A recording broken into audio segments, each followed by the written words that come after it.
Welcome to Mini Histories. This installment, the Mississippi Bubble and how France ruined their economy twice. Let's start with a quick rundown of why France is in an economic crap mound in the first place.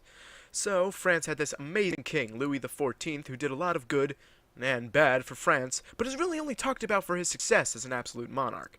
One of the not-so-good things he's done for France was drain its treasury to fund the wars that Louis XIV got dragged into, as well as create the beautiful Palace of Versailles, which he utilized to make himself known as one of the great absolute monarchs of his time. Plus, France's economy was based on mercantilism, which most economies of European monarchies of the time were based on.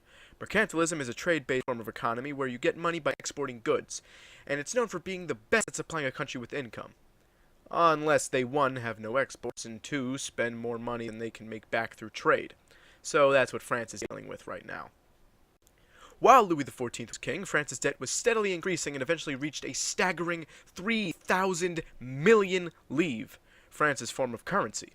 Yes, I did say 3,000 million. What made it worse was France's annual crown revenues were about 145 million livres, which can help over time with their debt.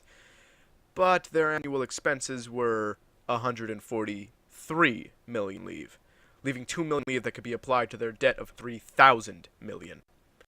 Well, after Louis XIV died, the new king, Louis XV, did literally nothing, because he was crowned at the age of 5. While the good old king of France was going through preschool, a man by the name of Philip II, Duc d'Orléans, became regent of France, which basically means he runs the country when the king can't. So one of the first things Phil does is devalue coinage as a means of gaining some income for the country. To explain that, say I've got a quarter that's made of silver. That amount of silver is worth 25 cents, hence why a quarter is worth 25 cents. Now, if I shave off a couple millimeters of silver from the physical coin itself, people aren't really going to notice, which means I can still say that the quarter is worth 25 cents, when in actuality it's probably worth more like 23 cents. So for every quarter I make, I'm saving 2 cents of silver, and when I make enough, those 2 cents will stack up, and eventually I'll just have a crap ton of silver I can sell and make profit on. The only bad thing is now that quarter's worth a little bit less than it should be, which can cause instability in the economy. Now, I couldn't find if this is exactly what France did to devalue their coin, but that's just an example of what I mean by devaluing. So anyway, doing this added around 72 million livres to the French treasury, but he used that to finance tax decreases instead of paying off France's huge debt. He also added a chamber of justice to France's government, which went after tax farmers and corrupt officials. Overall, this collected 180 million livres in judgment, but 100 million livres was given to informants and other court favors. So, France's leadership of a 5-year-old and a financially illiterate man are not a good combo, as you can tell. Now, this whole issue was not caused by the Duc d'Orléans alone, believe me. The other key player is a man by the name of John Law, a criminal who cheated at gambling and ended up killing a guy in a duel in England, causing him to flee to Venice and then eventually Genoa, where he was then kicked out of both places for quote-unquote corrupting the youth? Anyway, he then moved to Paris, where he quickly became friends with the royal family, and specifically the Duc d'Orléans, by offering him a way to fix France's debt. He created a way to incorporate a paper money system, as well as create a bank made specifically to deal this paper money that is based on gold within the French treasury. But the most important thing of all was to not print more than what they could pay for. The Duc d'Orléans agreed and created a law company in 1716 by royal edict, and then printed about 12,000 notes, each valued at around 500 livres.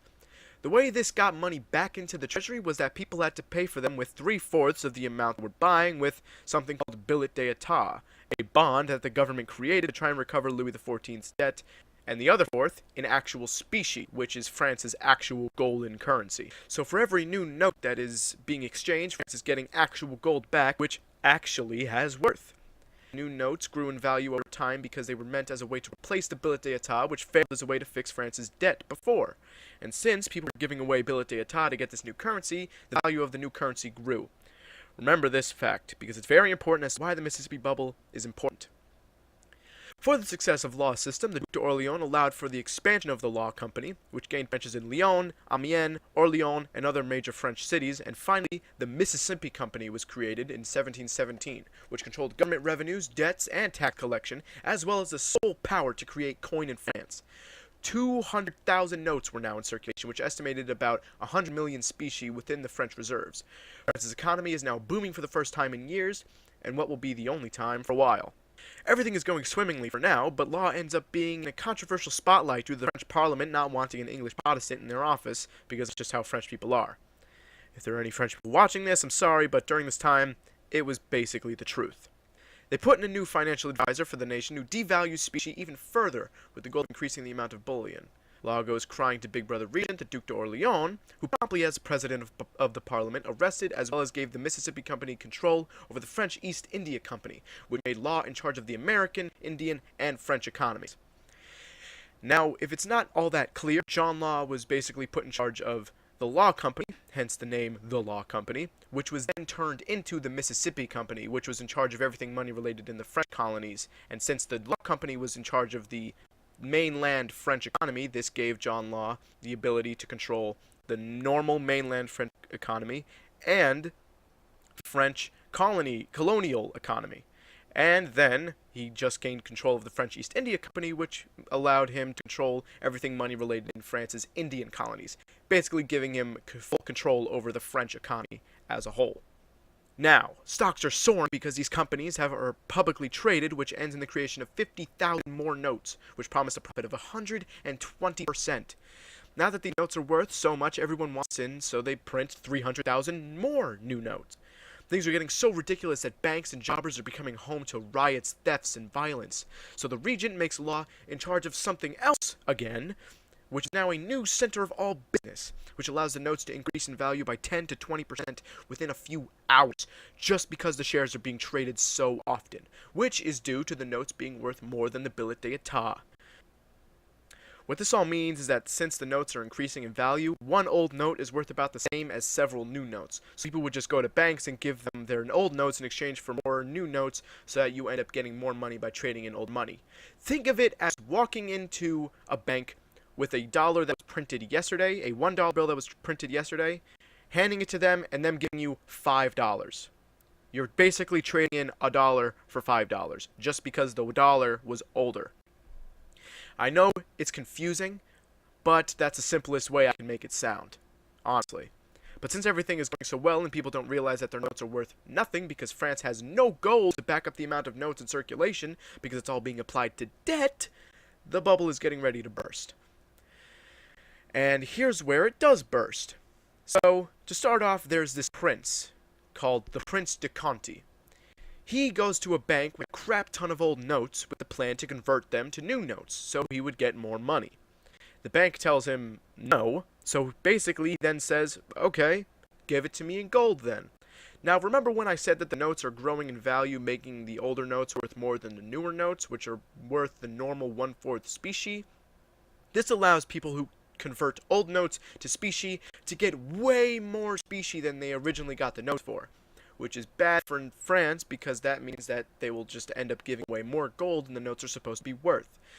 So the bank gives him a metric crap ton of specie, and Law knew that if the prince got away with it, everyone would do it, so he goes and tells the duke, who in turn demands the prince to give back 2/3 of the specie. People hear about this, and they're all like, ooh, that's kinda sketchy, and they all start converting their money into specie.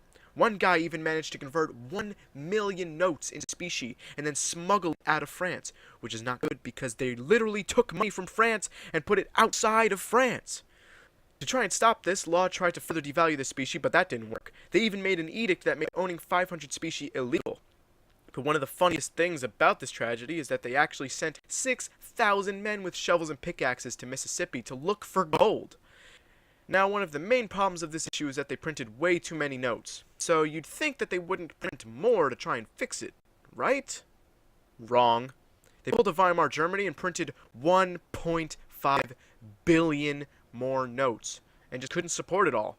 Finally, they printed new, different notes that were based on France's silver and copper holdings, which allowed for some stabilization of France's economy because it allowed people to trade in the old notes for the new notes. As for Law, he fled France after everything hit the fan, leaving France in horrible debt and being the one man that caused it. Now you may be wondering, why is this important? Well, because it's one of the main reasons that the French Revolution happens when it does. Because when Louis XV becomes full king, he was given the nickname the Party King, because he literally did nothing but use French funds to have fun.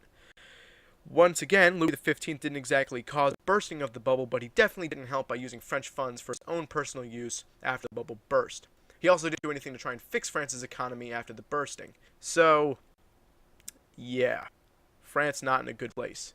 But one of the most interesting things is that these companies could have actually been a proper way to pave a road for capitalism in France, much like how in England they were industrializing and becoming a capital nation. But Louis XV didn't really do anything with these companies, and neither did Louis XVI, which caused France to go deeper and deeper into an economic poop hole, and then eventually causing a revolution. So, all in all, just know, don't print too much money. Thank you guys so much for watching. I will see you all next time. Bye-bye.